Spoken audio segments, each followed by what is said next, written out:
Hi, I'm Felicity Milburn, curator at Christchurch Art Gallery, and I'm here today with Tjalling de Vries just to talk a little bit about the work he has in our latest Rolling Maul exhibition, Keep Left, Keep Right. So Tjalling, we're standing in front of a very big work here, and I know that the particular way that you've made this is a little bit different for you, although it's kind of continuing some things you've looked at before. Can you tell us a wee bit about it? I guess a good way to start talking about it is the fact that about 3 or 4 years ago I was doing a lot of paintings on canvas, and I found a billboard in the trash, and I just picked it up and took it to the studio and painted on it.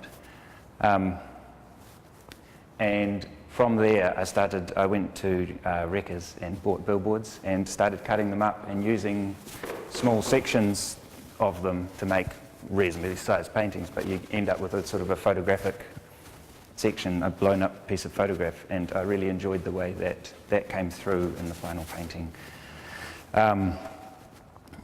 The way it created a sort of a photographic backdrop, and it was a found thing.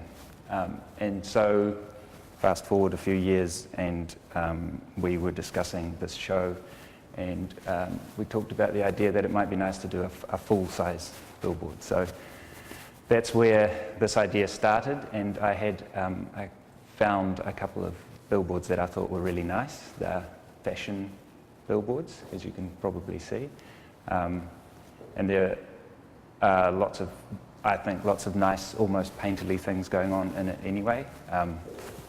The way the material, sits, and they're just very sort of sumptuous photographs, and the moss on the stones and things like that. I thought there was lots to play with. So that was the start point, and I quite often use cartoon sort of imagery. So I started, when I was actually making the work, I started with this, I quite often work with collage, and just with a photograph of whatever I'm working with and working on top of it.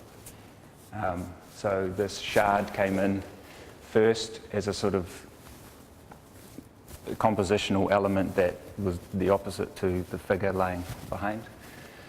And the motif of the clubs from the card, those two pieces were the sort of first building blocks of the painting in a way.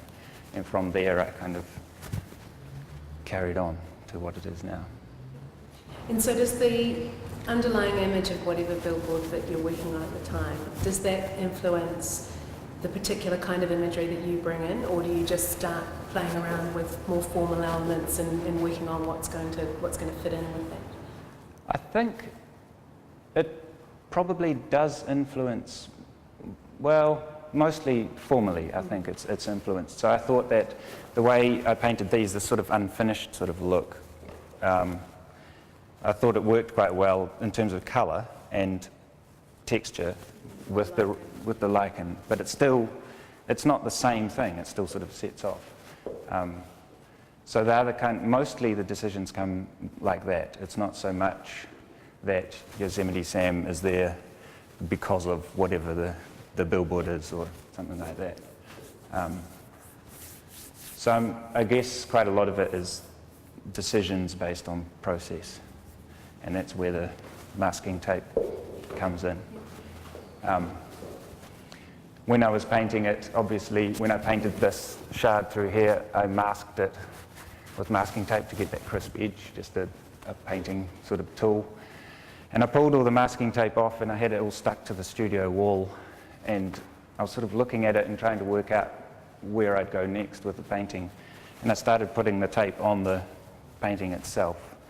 And I thought, same again, I thought compositionally it was interesting, but also the way it spoke about the process that I was using.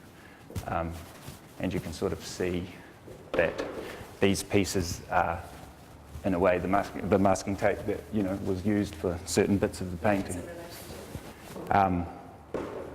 Yeah. And so one of the things that I always think about with your work is it's all of these different surfaces that are kind of in play at one time. So you've got obviously in this one you've got the original surface, but then you've sort of made marks on it that some of them look as though they're on top, some are underneath. Is that idea of surface something that's become more important in your work, or? Yeah, I think it probably has. I really like playing more and more so, but I'm also aware of, I think, not making it too much of a gimmick, but I like playing with this idea of the different surfaces being confused by the way that they're painted, so that you can actually see through this paint to the billboard behind, and this cold shape through here, it feels like this is on top, but it means that that pushes forward as well, and there's that little sort of trick of those things pushing each other around, and surface kind of comes into that. And up till recently, I'd been doing a lot of pushing paint around, and I don't know whether it's the right word, but quite romantic gestures. And on this painting, and a few works I've been working on recently, I like the idea of pushing the ugly a little bit more. And so I used brown on purpose and a mop to paint this on. I laid it on the floor and just pushed the paint around with a mop for that sort of texture. Yeah. And technically, I suppose there must be quite a difference between painting on a surface like that compared with the other surfaces that you might have used, more traditional kind of painting surfaces. Is it something you have to try and sort of play around with a lot before you work out what's going to do and what kind of effect you're going to create? Yeah, very much so. That's true. In some ways, actually, I've got a sort of a love-hate relationship with the surface of the billboard. It's very plasticky. So, interestingly, actually, I always use acrylic, and it sticks really well to the billboard, and I think it's got something to do with the printed surface. Yeah. But it is very plasticky, so you can do things like this, which are quite different to how that would look on canvas. It's got a really sort of slippery surface, and that's quite nice, but it does mean, and this as well actually, a sort of a thin wash. The way it sits, it almost sits like water or something. It sort of pools. Yeah. So you do have to think about that, yeah, definitely. And quite often when I work on canvas, I like starting with a sort of a wash which bleeds right into the surface, and it's such a beautiful surface then, and then you work on top of that, and this is totally different. It's colder and harder, and it's already busy as well, because there's something on it. So it's quite a different way of working, definitely. You talked about sort of playing and tricks and things, and one of the things that I know about your work is there's a lot of humour in it, and there also, I'm just looking at the little sort of post-it note kind of supposedly stuck to the middle of the painting, so keeping it kind of light and sort of playful, is that something that's important to you? Yeah, I think so. I'm definitely interested now in not getting too heavy in terms of what the audience is faced with, although someone recently called this painting violent. And I thought that was actually quite an interesting, I hadn't thought about that, but I can see what they're talking about. It's quite a sort of aggressively composed and loud thing. And I don't think that could be a good thing too. It doesn't just have to be bad. But I think humour is underutilised in art. I could be wrong, I don't know, but I feel like it is. And so I like sort of making silly little jokes. And I hadn't done this sort of thing before, but because I was painting, this masking tape's actually painted on, and because I was painting it on and masking to paint masking tape, I was just chuckling away to myself. Horrible. But I found this little bit of cardboard with a tree drawn on it, and I stuck it on there just to see, just because you do that, or I do anyway. I sort of just play the whole time. And I liked the way it shifted in terms of scale so much, and then I thought, why don't I try and paint it so it looks like the actual thing is there, and that the viewer has to really come up to it and kind of, I don't know, maybe it's going a bit far, but yeah, kind of goes, it's actually painted on when, yeah. So I know it's always a question that a painter probably has to ask themselves, but how did you know when this one was finished? Was it one of those ones that you had to forcibly stop yourself from working on it, or was there an end point that seemed to naturally come? It's a good question, actually, because it took me, I think, a week of coming in and looking at it. I'm making this sound more romantic than it probably was. I didn't sort of, it wasn't a painful experience where I just didn't know what I was doing, but I do sometimes have to let things sort of sit and have to work out. And I didn't know for a long time whether it was finished or not. The thing that finished it, in this case, was this little piece in the corner here of colour. I made a strip on cardboard of all the colours that I'd used in the painting, and I stuck that on there, and it was doing something quite good. I quite liked it, because if you take that away, technically there's a lot of green and blue happening here, and it's sort of uneven, but that's really nice. I quite like when work is uneven and it sort of pushes you around and you can't quite come to terms with it's not all harmonious.